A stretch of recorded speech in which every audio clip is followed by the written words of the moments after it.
Okay, so what do we have in the workshop today? Well, we've got a Mazda 3 that's just outside. It got towed into us there earlier on. It's non-starting. We had a quick look at this car the other day and just done some quick checks. We had a look at the spark plugs.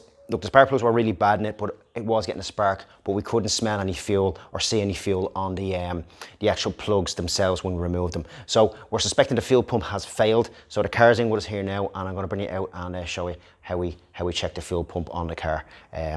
And if it is that, we'll put a new one in. Okay, let's go out and have a look.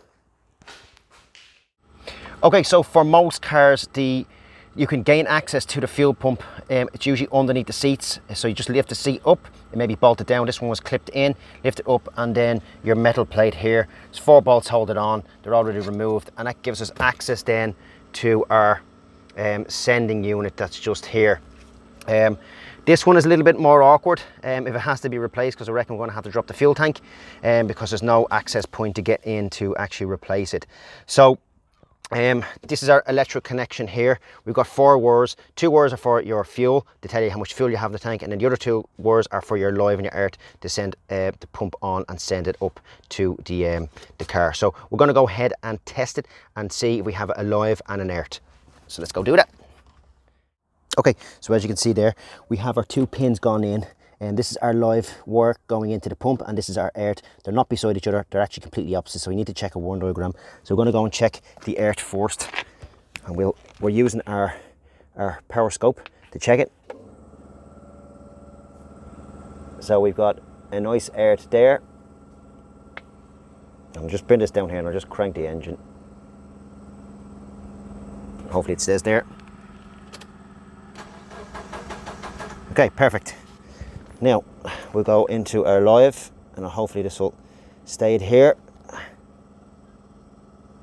No, love it when this does it.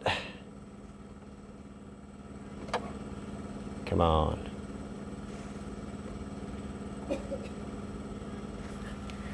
Now we've cranked the engine, and we've got 12 volts. So we know that the fuel pump is getting a live feed down, and it's also getting an earth down, so we can condemn the fuel pump on this. But as I said, usually you can gain access to remove them from here. This one you can't, so the tank is going to have to get dropped to replace this this fuel pump, which just adds more time and labour on for the customer. But this fuel pump is gone, so we'll order up a new one and get it replaced. Okay, so we got the Mazda up on the ramp. As I said, we've got to drop the fuel tank to get this out. So first process is these 2 fuel lines are going to have to be disconnected. So we're going to disconnect them. We've got 1 bolt up there that holds the bracket on. You've got another one just up there, and you've got another one just up there. And then we have just at the back here is your fuel line, or where it gets filled. So that needs to be disconnected. We want to spread it up because it's full of rust, if you can see it up there. So they're the starting points that we're going to go at and go look at and start to strip out. And then we've got a carbon canister here where we're going to disconnect as well. So a little bit to do. Hopefully none of the bolts break, because there's a lot of rust underneath this car. So let's see how we get on. Okay, so as you can see, we have the fuel tank removed, and we had a little bit difficulty with these fuel pipes here that needed to be disconnected.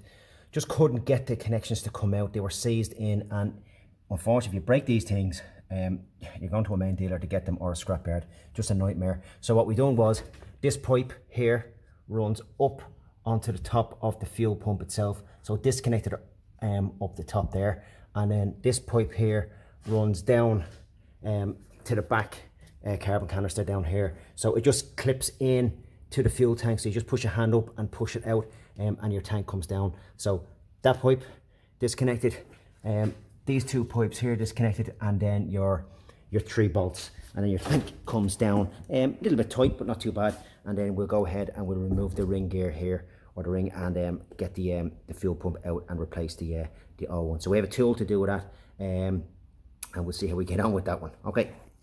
Okay, so this is the tool that we use. It goes in, this goes into the little grooves here, and then you adjust it up, and then hopefully it should just open out. So I'll adjust this up here now.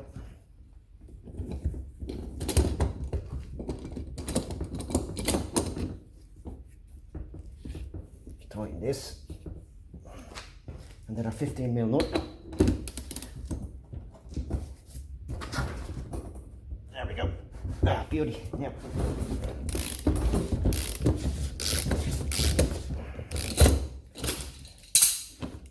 and that's our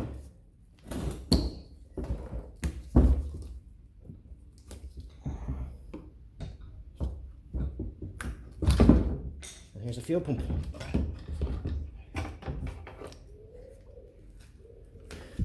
So we'll go ahead and put the new one in and put this all back together.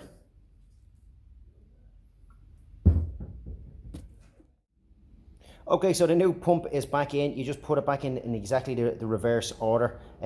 Straightforward enough. Reuse the tool, tighten it back up nice and tight, and that's it. Just put it all back together and then make sure all your pipes and everything are tight. We actually drained the fuel tank on this because just because we had the issue with the fuel pipes that were running back here. So we'll fill this back up with petrol, and once it's back in, and it should be up and running. So we'll talk to you when we're about to start the ignition. Okay, so here's the moment of truth. We're going to prime the tank first. So ignition key on a couple of times and let the pump prime up and get the fuel up to the primed up again. Do it about 3 or 4 times, and then start it. Battery's a bit low on this, so there you go, she's running. And then your final check is to make sure that your fuel gauge actually moves. It was down at empty and it came up, so that's good. So we know the sending unit is sending a fuel thing. The last thing you want, this happened to me before, where put it all back together and the fuel gauge didn't move. It actually got jammed in there. But so the last thing you want to do is have to take the tank all the way down. So that's how we do it. Hope you enjoyed the video. Don't forget to like and subscribe to our YouTube channel, and we'll see you again on the next video.